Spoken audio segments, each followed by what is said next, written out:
ఇతరుల విషయంలో నువ్వు ఏ మాటలు మాట్లాడుతున్నావు కొన్ని సందర్భాల్లో నీకు తెలుస్తుందా?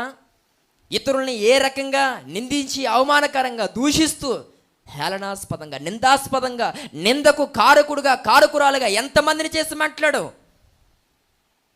దేవుడు ఆ మాటలు కూడా విన్నాడు. నీ విషయమే మాట్లాడిన వాళ్ళకి బుద్ధి చెప్తాడు. నువ్వు ఇతరుల విషయంలో మాట్లాడిన మాటలకు దేవుడు నీకు బుద్ధి చెప్తాడు. ఇప్పుడు నవ్వండి, మరి ఇప్పుడు నవ్వరు. దేవుని స్తోత్రం కలుగును గాక. ఇప్పుడు నవ్వు రాదు ఎవరికి, ఆ మాటలకు నవ్వు వస్తుంది. ఆమేన్ ఆమేన్ ఆమేన్ ప్రభా, అవును తండ్రి నువ్వు విన్నావు ప్రభా నా బాధ. నిన్న ఏమైందో నీకు తెలుసు కదా నాయన, నిన్న అలాగైంది, ఈరోజు నాతో నీవు మాట్లాడో తండ్రి. నిన్న ఆవిడేమందో, నిన్న ఆడేమన్నాడో నువ్వు వినేసావు ప్రభా, ఈరోజు నాతో మాట్లాడు. నీకు వందనాలు ప్రభా, దేవునికి వందనాలు. ఒలగబోజేసి ఉంటావు ఇప్పుడు దాకా. నీ విషయమే దేవుడు మాట్లాడుతున్నాడు. నీవు మాట్లాడిన మాటలు కూడా నేను విన్నాను. దేవుని స్తోత్రం కలుగును గాక. హల్లెలూయా. పూర్వకాలంలో పిల్లరా, పూర్వకాలం నుంచి ఉందో లేకపోతే ఇది మధ్యలో వచ్చిందో నాకు తెలియదు, కానీ కొంతమంది ఏమన్నారంటే మంచిని మైక్లో చెప్పమన్నారు, చెడుని చెవిలో చెప్పమన్నారు. దీనికి రివర్స్ పని చేస్తుంటాం మనం.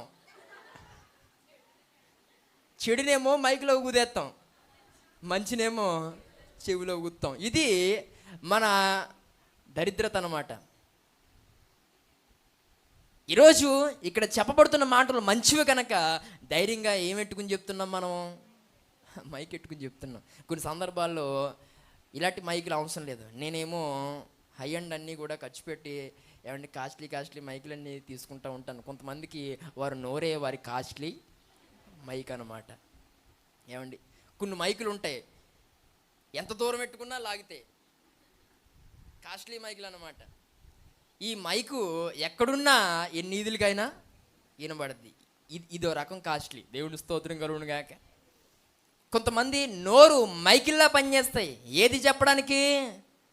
చెడు చెప్పడానికి, ఇతరులను గురించి చెడ్డ వార్తలు స్ప్రెడ్ చేయడానికి కొంతమంది నోరులు మైకులు వలె పనిచేస్తాయి. ఏమండి నేటి దినాన్న చెడు ఏదన్నా ఉంటే నీతిమంతుడు లేడు ఒక్కడును. ప్రతి ఒక్కరిలో ఏవో ఒక లోపాలు ఉంటాయండి. వాటిని భూతద్దంలో పెట్టి చూడాల్సిన అవసరం లేదు. వారు అలాగంట, వారు ఇలాగంట, వారు అది, వారు ఇది అని కొన్ని సందర్భాల్లో నీకు ఇలాంటి మాటలు ఎక్కువైపోవడం చేత దేవుని యొక్క కృపను లేక దేవుని యొక్క ఆశీర్వాదాన్ని నీవు జీవితంలో చూడలేకపోతున్నావు. జాగ్రత్త. దేవుని స్తోత్రం కలుగును గాక. మన జీవితంలో దేవుడు పిల్లరా మనలో ఉండకూడనటువంటి ఒక లక్షణాన్ని మనకు తెలియజేస్తూ మాట్లాడుతున్నాడు. కాబట్టి ఇక్కడుండి ఎప్పుడు కూడా ఎవరిని గూర్చి ఎక్కడ నువ్వు చెడ్డగా ప్రచారము చేయొద్దు. చాలా సందర్భంలో వారి పిల్లల అలాగంటండి, ఆ అమ్మాయి అలాగంట, ఆ అబ్బాయి అలాగంట అని నువ్వు అంటున్నావు. నీకు పిల్లలు ఉన్నారు, నీ విషయంలో కూడా మీ అమ్మాయి అంత పరిశుద్ధురాలేమి కాదు, మీ అబ్బాయి అంత పరిశుద్ధుడేం కాదు. నువ్వు ఇతరుల గురించి ఎలాగైతే అలాగట ఇలాగట అన్నీ అట్లే, ఏది వాస్తవం కాదు. నువ్వు ఎలాగైతే మాట్లాడుతున్నావో నీ విషయంలో కూడా అలానే మాట్లాడుతున్నారు.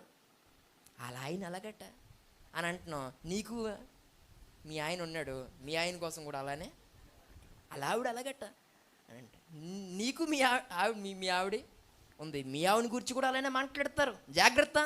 ఈరోజు నోరు ఉంది కదా అని ఇష్టం వచ్చినట్టు ఇతరుల భర్తల కొరకు, ఇతరుల భార్యల కొరకు, ఇతరుల యొక్క పిల్లల కొరకు ఇష్టానుసారంగా ఇష్టారాజ్యంగా మాట్లాడితే నీకు ఉన్నారు, నీ విషయంలో కూడా అలానే ఇతరులు మాట్లాడతారు. ఎక్కడ కూడా ఇలాంటి మాటలు మాట్లాడద్దు దయచేసి. ఒకవేళ వారి జీవితంలో మంచి ఉందా, ఆ మంచిని పిల్లరా నువ్వు చెప్పు, ఎంతమందికైనా చెప్పు.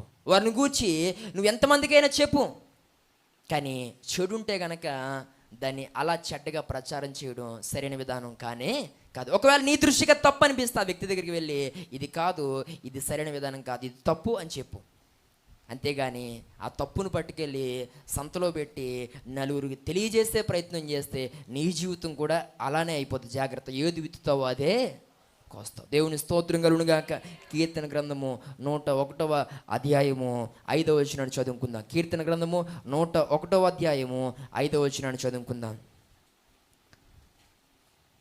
కీర్తన గ్రంథము 101వ అధ్యాయము 5వ వచనం. తమ పొరుగు వారిని చాటున దూషించు వారిని నేను సంహరించేదను. చాలమ్మా, దేవుని స్తోత్రం కలుగునుగాక. ఇక్కడ పొరుగు వారిని, చాటైన స్థలాల్లో దూషిస్తున్న వారిని నేను ఆశీర్వదిస్తాను అని ఉందా? దేవుడు ఏమన్నాడు? సంహరిస్తాను. జాగ్రత్త, ఒళ్ళు దగ్గర పెట్టుకో. దేవుని స్తోత్రం కలుగునుగాక. నోరుంది కదని ఇష్టం వచ్చినట్టుగా అక్కడిక్కడ మాట్లాడుకుంటూ తిరిగావా, దేవుడు డైరెక్ట్గా నేను ఏం చేస్తాడట? సంహరిస్తాడట. అంటే నీకు నాశనమే. ప్రియ సహోదరి సహోదరుడా, దేవుడు ప్రత్యేకంగా మాట్లాడుతూ ఉన్నాడు. ఎప్పుడు కూడా నీ జీవితంలో ఎక్కడ చాటు మాటలు నువ్వు మాట్లాడదు. కొంతమంది అంటారు, అలా వస్తారని ఒకసారి మీతో ఒక మాట, ఏ మాటలు? ఈ చాటు మాటలు అన్నమాట. ఇవి ఇవి వెరీ డేంజర్. దేవుని స్తోత్రం కలుగును గాక. కొంతమంది అప్పుడు దాకా బాగానే మాట్లాడతారు, సరిగ్గా చెవులకు దూరిపోతారు.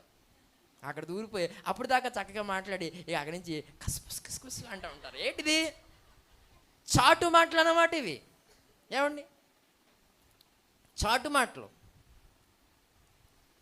జాగ్రత్త. అలాంటి అనుభవాలు మనం ఉంటే దేవుడంట మనల్ని ఏం చేయబోతున్నాడు? సంహరిస్తాడు. నీకు నాశనమే. మాట్లాడితే స్ట్రైట్గా మాట్లాడు. కొన్ని సందర్భాల్లో ఒకరి చెవిలో మూడో పర్సన్కి వినబడకుండా మాట్లాడుతున్నావంటే అది అవాస్తవము అని అర్థం. దాంట్లో ఎంతో కొంత ఏమండి పులిహార ఉందని అర్థం. ఎంతో కొంత దాంట్లో ఏమండి నువ్వు కలిపేసింది ఏదో ఉందని అర్థం. దేవుని స్తోత్రం కలుగును గాక. కొంతమంది పుయ్యాలు కదా, ఇంక బియ్యనిలే. ఇంకా అబద్ధాలు అంత బాగా అంత టేస్ట్గా తయారు చేస్తూ ఉంటారనమాట.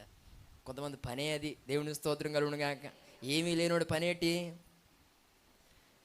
అట అట అని చెప్పుకుంటా పోవడమే. ఇక దేవుని స్తోత్రం కలుగును గాక. అదే ఆడు పని, అదే ఆడు బిజినెస్, ఏమండి అదే ఆడు జాబు. మరి నెలకి ఎంత వస్తుందో తెలియదు. ఈ ప్రత్యేకంగా దేవుడు మనతో మాట్లాడుతున్నాడు. చాటు మాటలు మనం ఇప్పుడు కూడా మాట్లాడకూడదు. దేవుని స్తోత్రం కలుగును గాక. కారణం దేవుడు వినువాడై ఉన్నాడు కనుక.